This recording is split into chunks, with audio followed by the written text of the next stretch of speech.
When an attorney and mother of two was found dead with pain pills and antifreeze in her system, her death was ruled a suicide. On March 14, 1966, Susan Arlene Winters was born in Oklahoma. Susan demonstrated her talent in both academics and sports over the years. She pursued legal studies after earning a graduate degree in political science from Oklahoma University. Her career took off right away. She toiled at a Las Vegas law business for a year, spent time as a district attorney in Clark County, and occasionally acted as a judge in North Las Vegas Justice Court.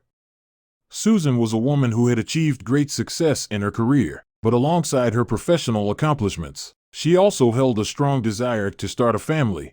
In August 1995, she wed psychologist Brent Dennis. 4 years later, in October 1999, Avis, the couple's first child, was born. In April 2002, the family welcomed Anna Danielle as a second daughter. Susan had a strong sense of passion for everything. She loved animals, read voraciously, ran marathons, and was a loving wife and mother. Despite working long hours as an attorney, she spent all of her spare time with her family. All of this would alter on January 3, 2015. At 6:48 a.m., Dennis discovered his 48-year-old wife Susan Winters unconscious in bed that day. He quickly dialed 911. As soon as they arrived, paramedics discovered Susan struggling for breath. After being transported to the hospital, Susan regrettably lost away at 2:26 p.m. after Dennis gave the go-ahead for the medical staff to turn off Susan's life support. According to the coroner's report, Susan's death was attributed to ethylene glycol toxicity and oxycodone consumption. The primary component of antifreeze is ethylene glycol. Detectives determined that her death was a suicide. However, what made this case particularly intriguing was the absence of evidence indicating that Susan harmed herself in the bedroom. No suicide note, containers with antifreeze residues, or antifreeze or prescription bottle containers were found. If the suicide myth were to be believed, this scenario would not be possible. Dennis explained to authorities that he and Susan had been arguing for a while when asked why his wife committed suicide. Susan had repeatedly threatened to commit suicide while drinking and using antidepressants for her depression. He insisted that he discovered 2 bottles of antifreeze in the garage and that he knew Susan had consumed them at some time. Dennis added that he slept the entire night and discovered Susan unconscious when he awoke. The Winters family refused to accept the conclusion that Susan had taken her own life, despite her death being officially ruled as a suicide and the case being closed. In 2016, Danny and Avis Winters decided to hire Tony Sergo, a retired FBI agent and lawyer, to represent them in a civil lawsuit against Brent Dennis. The lawsuit claimed that Susan's death occurred under suspicious circumstances and held Dennis responsible, alleging that he had financial motives. It was discovered that Dennis had a strong interest in financial gain following his wife's untimely demise. He had taken out a $1 million life insurance policy on Susan and stood to benefit from it. Additionally, Susan had left him $1 million inheritance, which he also received. Remarkably, just 2 days after Susan's passing, Dennis was already in contact with the insurance provider. However, financial motives were not the only dark secret harbored by Brent Dennis. As Sergo delved deeper into the investigation, he uncovered several intriguing clues that shed a different light on this well-known Nevada psychologist. His investigative report highlighted potential evidence against Dennis, including an alleged drug addiction and a connection to a man named Jeffrey Crosby, who had been convicted of felony cocaine possession with intent to sell. During his civil deposition, Dennis admitted to purchasing drugs from Crosby. When Susan discovered this secret, she was understandably distressed and insisted that Dennis seek help for his drug habit. It was revealed that she had previously threatened to report his alleged drug use to the police. Cell phone data collected by the family's lawyers indicated that Susan had contacted and texted Crosby in the days leading up to her death, imploring him not to sell narcotics to Dennis. Surprisingly, the day before her passing, she confided in several acquaintances about the deteriorating state of her marriage. Avis and Danny, Susan's parents, insisted that Susan did not commit herself. Her parents claimed that while she was a little disturbed, it in no way contributed to her killing herself. In fact, Susan bought tickets to watch her daughter Anna compete in cheerleading in San Jose, California, Atlanta, and Hawaii. According to Susan's parents, She was quite happy that Anna would soon be starting college. Dennis had previously asserted that Susan had conducted multiple searches on antifreeze before she passed away, leading him to suspect that she deliberately poisoned herself with antifreeze. However, months later, investigators found that the final antifreeze poisoning search was conducted at 5:15 a.m. while Susan was already unresponsive and on the verge of death. Between January 9, 2015, and March 27, 2015, Dennis made 4 visits to the Orleans Hotel to meet with Crosby. Detectives chose to reopen the investigation in February 2017 in response to the Winter family's persistent requests and with the help of fresh information. Dennis was detained during a traffic stop close to his residence on suspicion of open murder with a deadly weapon. He allegedly obtained prescription medications from his own patients, and most alarmingly thing, even at the time of his arrest, he had 3 painkiller pills in his right pocket. He was detained in April 2017, and shortly after, he was charged with voluntary manslaughter.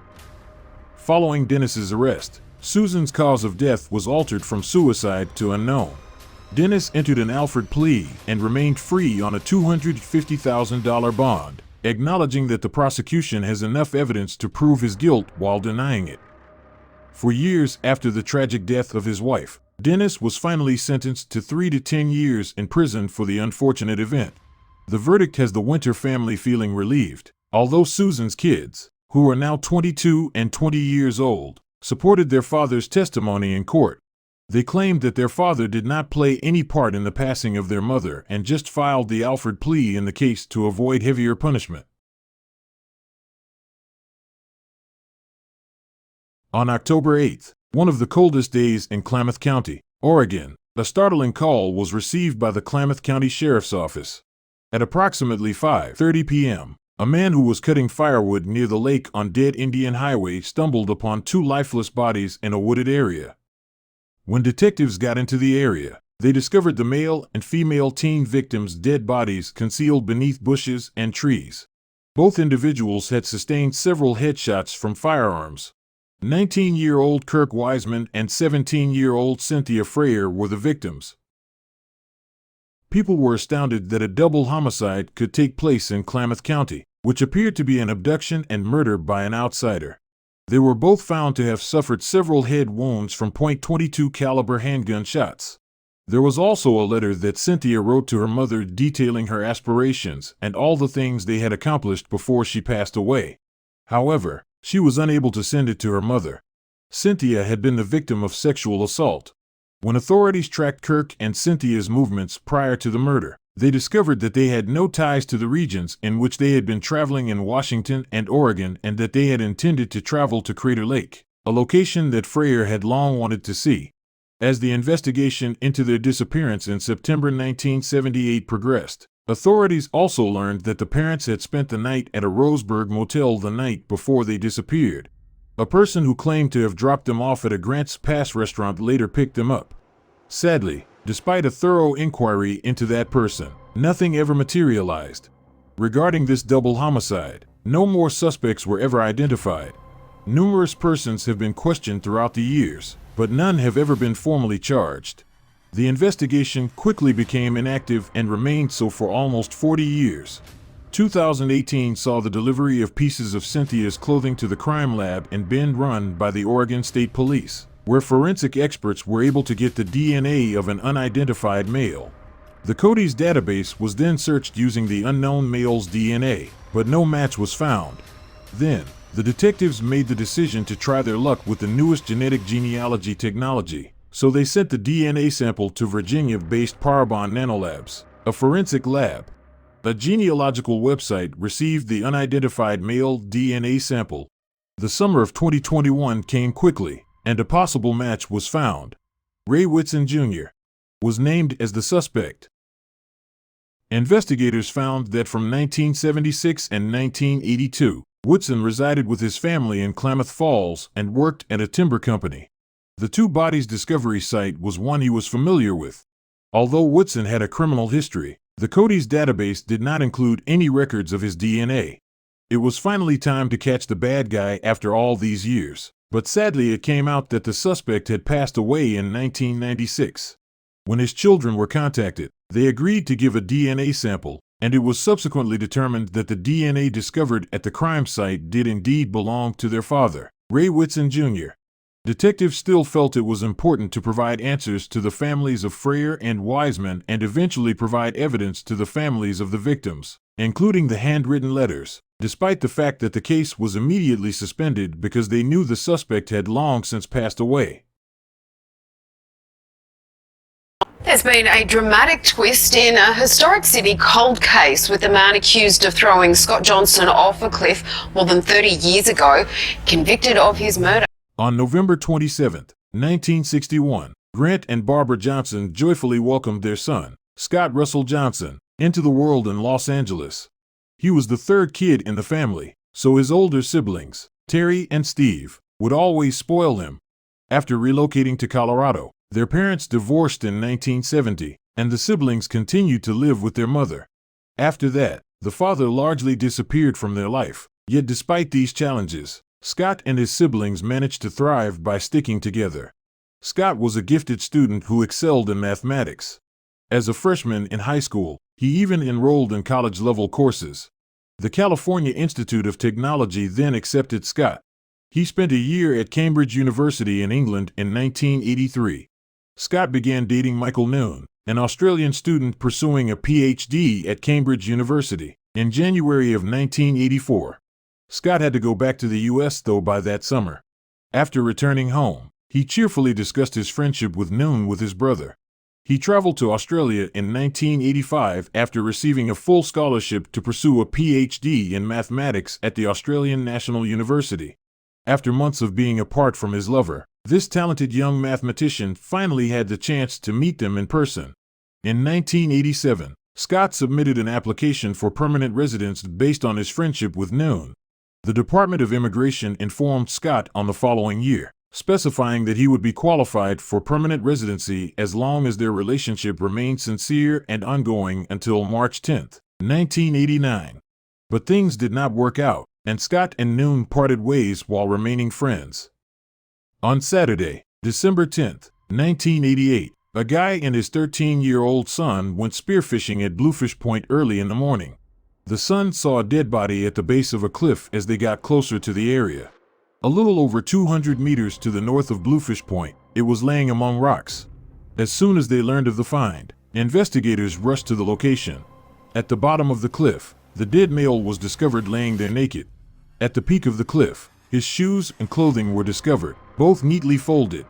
On top of the closed pile was also a large metal pen. The body turned out to be that of Scott Johnson, a PhD-holding mathematician, who was 27 years old. Despite the peculiar circumstances, the first inquiry had determined that the death was a suicide. On the morning of December 14, 1988, a forensic pathologist conducted an autopsy on Scott. He came to the conclusion that Scott suffered many wounds from either an intentional or unintentional fall from the cliff, which led to his death. His blood was consistent with alcohol levels of 0.005. The pathologist added that in his 30 years of practice, he had never witnessed a suicide by naked cliff jump, which adds another layer of complexity to this case. From the start, Scott's family rejected the suicide hypothesis. Scott's family petitions and years of work led to coroner inquiries in 2012 and 2015, both of which recommended reopening the case. New witnesses testified at the third inquest that the region was a well-known hotspot for gay beatings and described how male gangs, including Australian Army members, would gather on the cliffs to carry out attacks and robberies motivated by homophobia. According to some stories, Scott's death coincided exactly with a number of violent attacks on gay males that took place nearby in the late 1980s. In the northern beaches, North Sydney, and Sydney suburbs, several witnesses came forward with information regarding the NP3 gang and the Australian Army soldiers who were responsible for gay bashings. The witnesses were so terrified that they covered their identities for fear of incurring the wrath of the notorious gang members that they assumed pseudonyms. Despite the fact that there was no clear evidence linking Scott's passing to these attacks, many people continued to think he was a victim of one of the vicious assaults. After that, A coroner determined in 2017 that Johnson died as a result of real or threatened violence by unidentified individuals who attacked him because they thought he was gay. Following that, a new police investigation was started, and in 2018 it was revealed that there would be a reward of $1 million Australian dollars for information leading to the conviction of the criminal. Then, in 2020, Scott's brother Steve raised it to $2 million, putting his own money on the line in the hopes that his brother would finally receive justice. Around Sydney in the late 1980s, several homophobic gangs are thought to have killed up to 80 gay men, many of whom were thrown from cliffs. In the interim, in 2019, Scott Philip White, who was 51, was located by investigators after an informant who had heard about the case came forward. White's ex-wife Helen served as the informant, telling police that White frequently boasted about attacking young gay males and did not deny killing Scott Johnson when she questioned him. The family campaigned for Australian authorities to look into this as a gay hate crime for years. They now had the individual who had spent decades lurking in plain sight. White was given a prison term for the 1988 slaying after a court ruled that there was not enough evidence to prove it was a gay hate crime. In 2030, he will be eligible for parole. On December 10, 1988, White, who was 18 at the time, told authorities that he had met Scott at a bar, although he did not testify in court. Additionally, it came to light that the two had visited Manly and North Head Cliffs, two well-known homosexual cruising areas. White claimed that they got into a struggle, and Scott fell to his death. However, a judge determined that White had struck Scott without warning, knowing that the mathematician would probably fall to his death as a result. For killing the then 27-year-old, Scott White received a sentence of up to 12 years and 7 months in prison. After a protracted struggle, Scott's family may now rest easy knowing their brother received justice. On June 30, 1972, Stephanie Lynn Hebert was born. Her parents, Donald and Joyce Stephanie Lynn Hebert, had lived in a suburban area in Wagaman County, Louisiana, for a very long period. Stephanie, a sweet and jovial 5-year-old, had recently completed kindergarten at Live Oak Manor Elementary School in May 1978. Shortly after, the kids' summer break began, and they had time for playdates, sleepovers, and sunbathing. At the time, nobody knew that everything would change on June 13, 1978. After spending the night at her friend's place, Stephanie returned home that morning to grab a bite to eat. She planned to spend some time with her mother after lunch while playing with another buddy. Little Stephanie left her house at roughly 2:30 p.m. to go to her friend's house, which was only 3 doors away. Joyce never considered that this might be her last encounter with her daughter. Before anyone discovered Stephanie never arrived at her friend's home, hours would pass. As soon as they did, Stephanie's anxious parents made a missing person complaint to the Jefferson Parish Sheriff's Office. Authorities started looking for the young girl right away in the neighborhood. With helicopters hovering overhead, about 100 deputies and 50 volunteers descended on foot through the thick forest and swamps. The parents of Stephanie and neighborhood volunteers carried out their own search. Even the FBI joined the neighborhood police force to aid with the search. But despite their best attempts, Stephanie's remains remained undiscovered. When Stephanie's whereabouts remained unknown after a thorough search lasting 72 hours, the search had an ominous tone. Despite the fact that it was initially believed that Stephanie had become lost and was stuck somewhere, they soon began to speculate about an abduction. Following the police's initial round of neighborhood interviews, 2 witnesses came forward. Stephanie reportedly stopped over to buy some cotton candy from an ice cream truck driver. She was with an unfamiliar woman who was wearing heavy makeup and eye-catching shoes. The pair got into a 1974 Pontiac Firebird Trans and started driving away. Around 5:30 p.m., 4 blocks from the Hebert home, a local 8-year-old kid also observed Stephanie as a woman who fit a similar description. Sadly, no woman or car matching Stephanie's description was ever located, making all searches for her futile. In St. Charles Parish, Louisiana, a hunter discovered incomplete skeletal remains 5 months later, right before Thanksgiving. Stephanie's home is around 20 miles distant. Around the little skeleton was a rope. She had obviously been killed by being tied to a willow tree and left there in the weather. Nearby were Stephanie's recognizable blue-rimmed spectacles, shoes, and attire. DNA was taken from the crime scene even though there were not many hints about the offender there. After the autopsy was complete, the deceased was determined to be Stephanie Hebert. Her parents were devastated by the horrific finding because they had always hoped to find their daughter alive. Detectives at the time only had circumstantial evidence, but they began to have doubts about a young neighbor named Roger Alexander. The night before she vanished, Stephanie spent the night at Roger's parents' house for a sleepover since she was friends with their sister. Detectives brought the evidence before a grand jury with the conviction that Roger was the murderer. However, Roger was able to pass a polygraph test and had a plausible alibi that he was working with his cousin at the time of Stephanie's disappearance. The jury decided not to charge him because there was not enough evidence. But because the crime went unsolved for several years, suspicions followed him. Years later, Daniel Parks, who lived close to Stephanie's home, came under suspicion. The victim, who was 7 years old at the time of the alleged rape, claimed that Parks had previously threatened her, stating that she may end up like Hebert. Parks admitted to the rape and the remark about Stephanie when he was brought in for interrogation, but he later changed his mind. He insisted that because of his diabetes, he had wrongly accused himself of the murder. He was sentenced to life in prison after being found guilty of 2 counts of aggravated rape, but he was never connected to Stephanie's slaying. Detectives finally cracked the case in 2012. Jason Franklin Jr., often known as Jay, was 50 years old when he revealed things he had kept hidden for 3 decades. Jay detailed the physical and sexual abuse he endured at the hands of his own father, as well as his parents' complicity in Stephanie's kidnapping and subsequent death. According to Jay, Stephanie's neighbor Jason Franklin Sr. had sexually assaulted the young girl 3 times before the day of her death. In addition, he said that while his mother had been complicit in Stephanie's killing, his father was solely to blame. Jay's mother, Joyce Vinette, frequently assisted Franklin Sr. in gratifying his debilitating wants. Despite the fact that the two of them were divorced, Jay admitted that Vinette had kidnapped Stephanie and had used 6-year-old Jay as bait to entice the young girl. She then persuaded Stephanie to get into their car, and they drove to a residence near Luling where Franklin Sr. was waiting for her. He eventually put Stephanie in a car and urged his ex-wife to follow him while carrying their 6-year-old boy. They took a car to the marshy region where Stephanie's body was eventually discovered. Jay was made to pose with Stephanie while Jason took Polaroid pictures of her after stripping her. Stephanie had previously kept quiet about the assault, but this time she made the sad announcement that she would tell her daddy everything.